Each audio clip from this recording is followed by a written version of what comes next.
काफी समय पहले की बात है। हनुमानगढ़ नाम का एक राज्य था। वहां का राजा बहुत अच्छा था, मगर राजा को एक सुख नहीं था।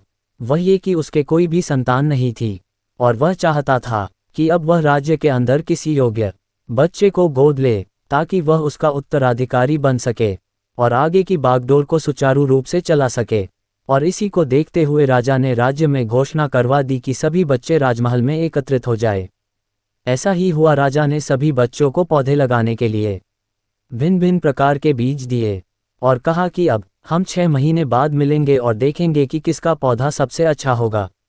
महीना बीत जाने के बाद भी एक बच्चा ऐसा था जिसके गमले में वह बीज अभी तक नहीं फूटा था, लेकिन वह रोज उसकी देखभाल करता था और रोज पौधे को पानी देता था।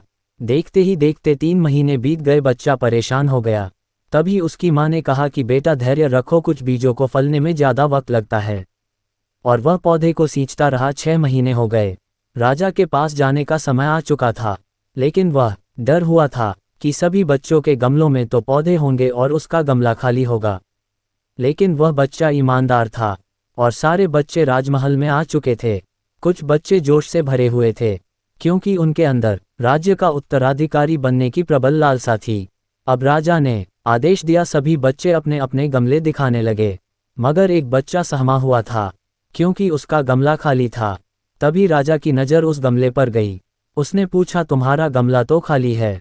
तो उसने कहा, लेकिन मैंने इस गमले की 6 महीने तक देखभाल की है।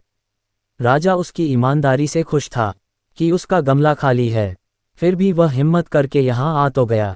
सभी बच्चों के गमले देखने के बाद राजा ने उस बच्चे को सभी के सामने बुलाया। बच्चा सहम गया और राजा ने वह गमला सभी को दिखाया। सभी बच्चे जोर से हंसने लगे। राजा ने कहा, शांत हो जाइए, इतने खुश मत होइए।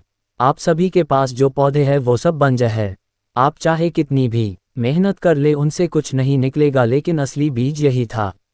राजा उसकी ईमानदारी से बेहद खुश हुआ और उस बच्चे को राज्य का उत्तराधिकारी बना दिया गया।